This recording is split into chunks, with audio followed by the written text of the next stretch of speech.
पवनराजे निंबाळकर हत्या प्रकरणी आता थोड्याच वेळात निकाल येणार आहे। या प्रकरणातील सर्व आरोपींना कोर्टात हजर राहण्याचे आदेश देण्यात आले होते। त्यानुसार पद्मसिंग पाटील यांच्यासह 7 आरोपी कोर्टात हजर आहेत। पद्मसिंग पाटील रुग्णवाहिकेने कोर्टात पोहोचले आहेत। पद्मसिंग पाटलांसह त्यांचे कुटुंबीय आणि प्रतिपक्ष ओमराजे निंबाळकर आणि त्यांचे कुटुंबीय सुद्धा कोर्टात हजर आहेत। 3 जून 2006 ला नवी मुंबईतल्या कळंबोली इथे पवनराजे निंबाळकर आणि त्यांचे वाहन चालक समद काझी या दोघांची गोळ्या झाडून हत्या करण्यात आलेली होती।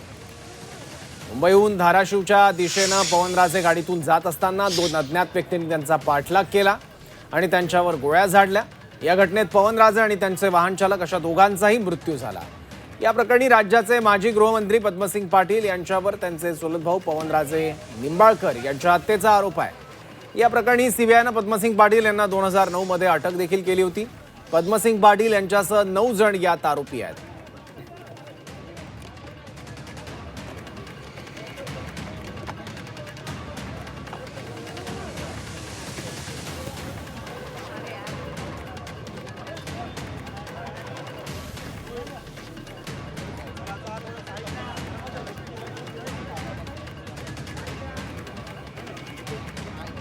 याबद्दल आणखी माहिती घेण्यासाठी आपले प्रतिनिधी गोविंद तुपे आपल्या सोबत आहेत। गोविंद, काय घडतंय नेमकं कोर्टातल्या सुनावणीत?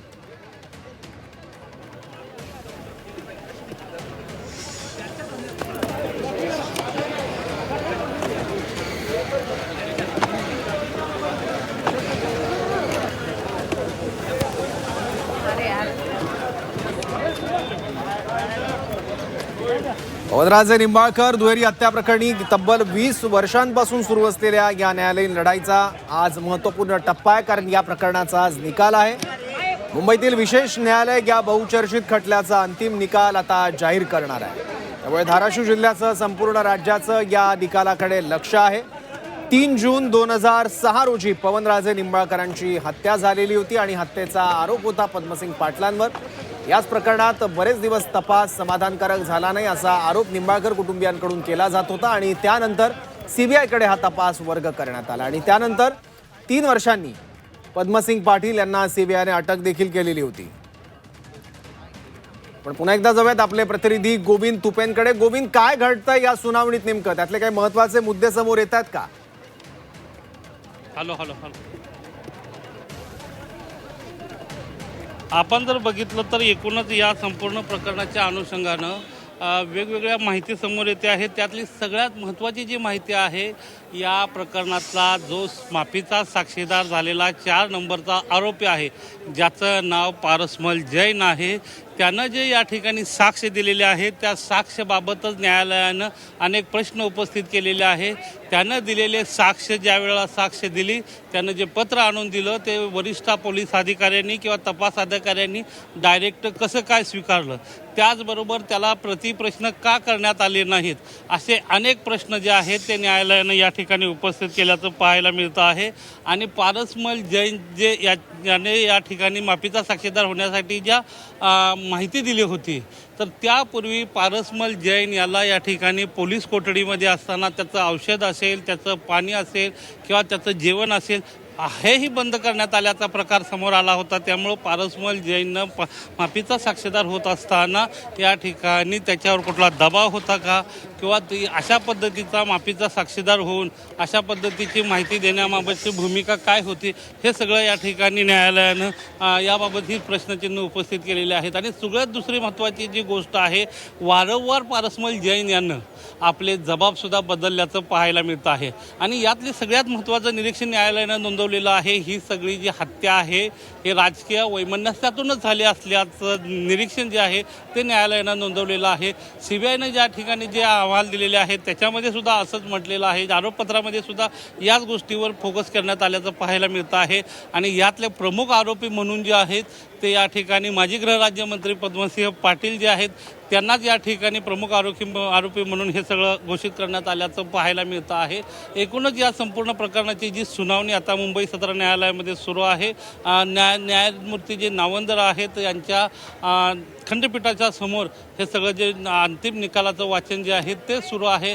याच्यामध्ये सगळ्यात महत्त्वाचं म्हणजे 2002 ते 2004ला ज्या विधानसभेच्या निवडणुका झाल्या त्या निवडणुकीमध्ये पवनराजे निंबाळकर जे आहेत त्यांना जवळपास 400 मताने पराभव स्वीकारावा लागला होता आणि ही जी सल होती ती कुठेतरी पद्मसिंह पाटील यांच्या मनामध्ये असल्याची ही चर्चा या ठिकाणी या निकालाच्या अनुषंगानं झाल्याचं पाहायला मिळतं आहे आणि पवनराजे निंबाळकर जे आहेत ते पद्मसिंह पाटलांना या ठिकाणी स्पर्धक होऊ शकतात, राजकीय प्रतिस्पर्धी नको म्हणून अशा पद्धतीचा हत्येचा कट रचण्यात आल्याची ही माहिती जी आहे ते या आरोपपत्रात दाखल दिल्या असल्याचं माहिती समोर येते आहे आणि सगळ्यात महत्त्वाचं म्हणजे त्यावेळेला पवनराजे निंबाळकर यांचं घर असेल, त्यांचं येणे जाण्याचे ठिकाण असेल, या ठिकाणी ही रेकी करण्यात आल्याचेही पुरावे जे आहेत ते या ठिकाणी सादर करण्यात आलेले आहेत. संपूर्ण एकूण 128 साक्षीदारांच्या साक्षीसुद्धा या प्रकरणामध्ये नोंदवण्यात आलेल्या आहेत.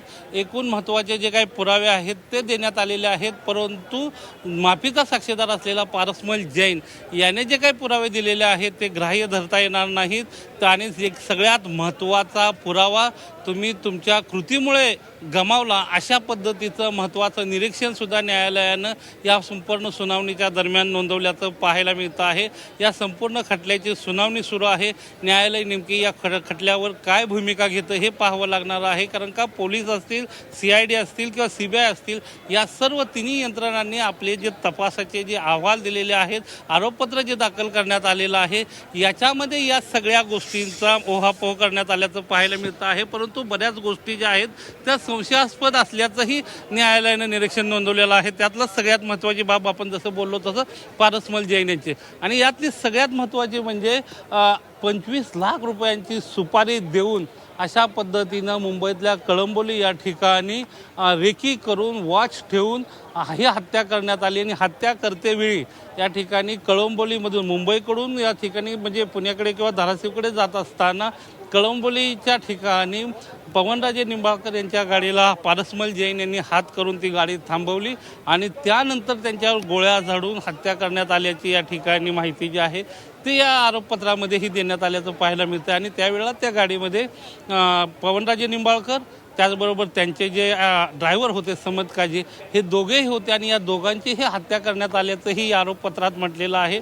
आणि न्यायालयाने या सगळ्या पार्श्वभूमीवर ज्या वेळेला पारसमल जैन यांनी हात दाखवून गाडी थांबवली आणि कशा पद्धतीनं कट रचला या संदर्भातली माहिती जी आहे ती न्यायालयाला दिली असल्याचं पाहायला मिळतंय. आणि सगळ्यात महत्त्वाचं एक पत्र या ठिकाणी गेल्या काही दिवसापासून म्हणजे हा संपूर्ण खटला सुरू असतानाचं जे समोर येतं आहे त्यामध्ये पारसमल जैन यांना जे पत्र न्यायालयाला दिलेलं आहे, माझ्यावर कुठलाही दबाव नाही आणि मी ही संपूर्ण माहिती न्यायालयाला देऊ इच्छितो अशा पद्धतीचं ते पत्रात म्हटलेलं आहे. परंतु त्यांना कुठलंही क्रॉस क्वेश्चनिंग जे असतं, तुम्ही देण्यामागची भूमिका काय आहे, ही माहिती तुम्ही का देऊ इच्छिता, असे जे काय क्रॉस क्वेश्चनिंग असतील किंवा तुम्ही त्या घटनेत कुठे सहभागी होता आणि सहभागी होता तर आता तुम्हाला का माफीचं साक्षीदार व्हायचं आहे, या अनुषंगानं कुठलंही question cross questioning Parasmal Jain यांना करण्यात आलं नसल्यामुळंही या ठिकाणी न्यायालयानं जे आहे तो संशय व्यक्त केल्याचा पाहायला मिळतोय आणि साक्षीदारांनी सांगितलेल्या स्टोरीला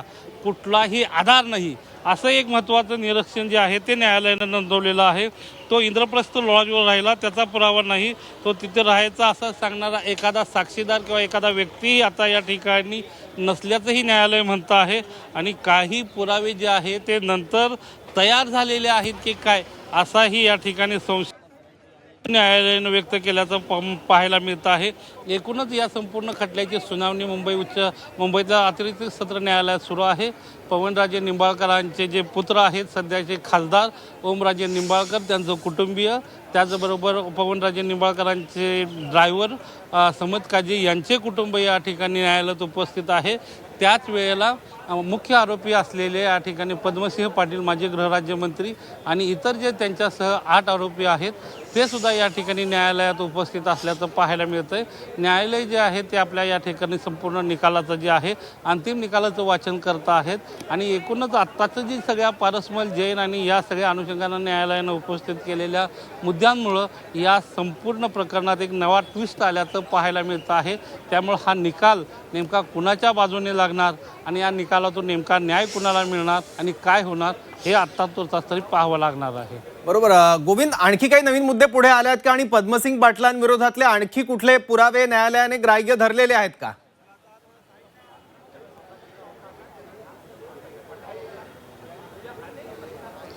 एकूण जर बघितलं तर माफीच्या साक्षीदारानं म्हटलं होतं की त्याला खोट्या प्रकरणात अडकवण्याचा प्रयत्न झाला. माफीचा साक्षीदार म्हणजे पारसमल जैनबाबतचं जे न्यायालयानं जे निरीक्षण नोंदवलेलं आहे त्यातले काही मी अपडेट आपल्याला देतो आहे की माफीचा साक्षीदार असलेल्याने खोट्या प्रकरणात अडकवण्याचा प्रयत्न झाला का, त्याला आजारपणाची औषधं दिली गेली नाहीत का, ओथळ असलेला हा माफीचा साक्षीदार का पलटतोय, त्याचबरोबर त्याचा फक्त त्याला डांबून ठेवलं होतं का, असं इथं या ठिकाणी सोडण्यात आलं का, अशाही प्रकारचे जे प्रश्न आहेत ते या ठिकाणी न्यायालयाकडून उपस्थित करण्यात आल्याचं पाहायला मिळतं आहे.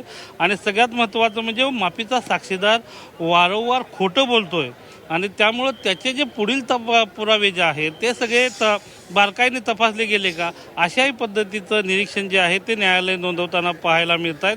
आणि प्राप्त माहितीनुसार माफीचा साक्षीदार सदन होता, गडगंज व्यापारी होता, केवळ 50,000साठी तो हे कृत्य करायला उद्युक्त होईल असं वाटत नाही. हे सगळ्यात महत्त्वाचं निरीक्षण जे आहे ते न्यायालयानं नोंदवल्याचं आपल्याला पाहायला मिळतं आहे.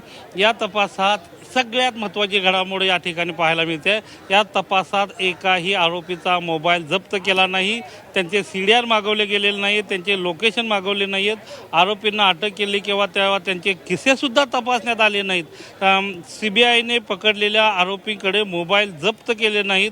अशा पद्धतीचे सुद्धा निरीक्षणं या ठिकाणी न्यायालयानं यामध्ये नोंदवण्यात आल्याचं पाहायला मिळतं आहे. आणि ही अत्यंत गंभीर बाब आहे की एखाद्या प्रकरणामध्ये, एखाद्या हाय प्रोफाईल खून खटल्यामध्ये ज्या वेळेला आरोपींना पकडण्यात येतं त्यावेळेला त्यांचे मोबाईल जप्त केले जात नाहीत, त्यांचे CDR तपासले जात नाहीत, त्यांचे साधे किस्सेसुद्धा तपासले जात नाही की तुमच्या खिशात तुम्ही काही शस्त्र बाळगताय की नाही आहे.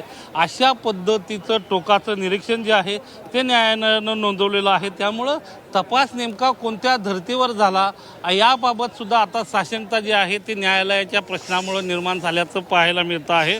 आणि अटकेनंतर जर मोबाईल ताब्यात घेतले असतील तर हत्येनंतर आरोपी एकमेकांच्या संपर्कात होते का ते समजलं असतं. म्हणजे न्यायालय स्वतःच म्हणतं आहे जर त्यांचे CDR काढले असते, त्यांचे मोबाईल ताब्यात घेतले असते तर हाही संपूर्ण कळंबोलीमध्ये ज्या वेळेला हत्या झाली त्या हत्यानंतर या आरोपींनी आणखी कुठे पळून जाण्याचा कट रचला का, याबाबत काही चर्चा केली का, याबाबतच्या बरेच माहिती आणि खुलासे या ठिकाणी बाहेर येऊ शकले असते असं सुद्धा निरीक्षण जे आहे ते न्यायालयानं नोंदवलेलं आहे. आणि साक्षीदारानं सांगितलेली जी स्टोरी आहे म्हणजे पारसमल जैन यांनी, तर त्या स्टोरीला कुठलाही आधार नाही. पण त्याच वेळेला हे सगळ्या जर गोष्टी जर केल्या असत्या सुरक्षा तपास यंत्रणांनी तर आणखी काही गोष्टी किंवा आणखी जो या ठिकाणी खटला आहे किंवा या खटल्याला जे पुरावे मजबूत करण्यासाठी जे आवश्यक असणारे पुरावे आहेत ते तयार झाले असते. परंतु तशा पद्धतीच्या कुठल्याच गोष्टी झाल्या नसल्याचं सुद्धा एक महत्त्वाचं, अत्यंत महत्त्वाचं निरीक्षण जे आहे ते न्यायालयानं नोंदवलेलं आहे. त्यामुळं तपास यंत्रणांनी नेमका तपास कोणत्या बाजूने केला, कोणाच्या दबावाखाली केला, नेमके तपास यंत्रणांचा रोग कुठे होता, अशा पद्धतीच्या सर्व प्रश्नांना आता या ठिकाणी वाव निर्माण झाले असल्याचं पाहायला मिळतं आहे. आणि 3 यंत्रणांनी याचा तपास केलेला आहे. म्हणजे पोलीस असतील, CID असतील, CBI असतील, या तिन्ही यंत्रणांनी तपास करत असताना साधं मोबाईल तपासणे, CDR काढणे, त्यांचे लोकेशन तपासणे, या घटनेनंतर आरोपींचं एकमेकांशी संभाषण झालं आहे की नाही याबाबतची चाचपणी करणे, अशा कित्येक गोष्टींचे जे मूलभूत प्रश्न आहेत, बेसिक प्रश्न आहेत, ते सुद्धा जर तपास यंत्रणांना पडत नसतील तर या प्रकरणाच्या तपासावरच शंका निर्माण झालेली आहे. आणि त्यामुळं याचा निकाल काय लागणार याबाबत आता साशंकता निर्माण झालेली आहे. तब्बल 20 वर्षानंतर, 20 वर्षाच्या प्रतीक्षानंतर या न्यायालयात जर अशा पद्धतीचे प्रश्न उपस्थित होत असतील, मूलभूत प्रश्न उपस्थित होत असतील तर तपास यंत्रणांच्याही कामकाजावर प्रश्न उपस्थित राहिला असल्याचा संशय जो आहे तो व्यक्त केला जातो आहे. त्यामुळं येणारा आजचा निकाल जो आहे तो नेमका नक्की कोणाला न्याय देणारा असेल हे पाहावं लागेल. परंतु जवळपास 25 लाखाची सुपारी देऊन राजकीय वैमनस्यातून कट रचून हत्या केलेल्या पवनराजे निंबाळकरांना आज न्याय मिळतोय का हे पाहावं लागणार आहे. परंतु तपास यंत्रणावर ज्या पद्धतीनं न्यायालय प्रश्न उपस्थित करतं आहे, तपास यंत्रणांनी दाखल केलेल्या आरोपपत्रावर ज्या पद्धतीनं न्यायालय प्रश्न उपस्थित करतं आहे, त्यामुळं एकूणच आजचा जो निकाल आहे तोही संदिग्ध येईल की काय अशी मनात शंका निर्माण व्हायला वाव दिसतोय. ठीक आहे गोविंद, तुम्ही सोबत राहा. तोपर्यंत नेमके काय काय घडतंय या सुनावणीत, कोर्ट नेमकं काय म्हणतंय एकदा प्रेक्षकांना मी सांगतो. जबाबात राकेश मारियांचा उल्लेख नसल्याचं देखील कोर्टानं म्हटलंय. राकेश मारिया यांच्यामुळे कबुली जबाब दिले असंही कोर्टानं म्हटलेलं आहे. जबाबात राकेश मार यांचा उल्लेख नसल्याचं कोर्टानं म्हटलं आणि त्याचबरोबर तपासातल्या काही त्रुटी सुद्धा या सुनावणीमध्ये न्यायालयानं अधोरेखित केलेल्या ज्या अत्यंत गंभीर आहेत. जसं की सीडीआर रिपोर्ट्स आरोपींचे नाही आहेत. आरोपींना ताब्यात घेताना त्यांच्या खिशामध्ये नेमकं काय होतं, त्यांच्या प्राथमिक तपासणीत नेमकं काय होतं हे देखील समोर आलेलं नाही. हे देखील कोर्टानं अधोरेखित केलेलं आहे. माफीच्या साक्षीदाराच्या प्रवासाचे कुठले पुरावे नाही आहेत, ते कुठे राहिले याचे सुद्धा पुरावे नाही आहेत, असं देखील कोर्टाने म्हटलेलं आहे. पवनराजे हत्याकांड प्रकरणात कोर्टाच्या सुनावणीतले हे सगळे मुद्दे आहेत.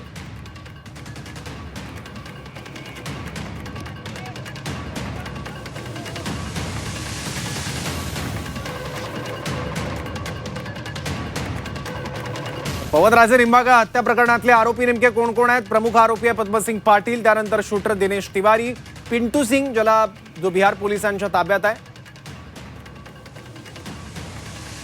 त्यानंतर शशिकांत कुलकर्णी, सतीश मंदारे आणि पारसमल जैन असे एकूण 9 आरोपी आहेत. माजी नगरसेवक मोहन शुक्ला आणि कैलास यादव सुद्धा आहेत, छोटू पांडे आहे, असे एकूण 9 आरोपी आहेत. या प्रकरणातले मुख्य आरोपी आहेत पद्मसिंग पाटील.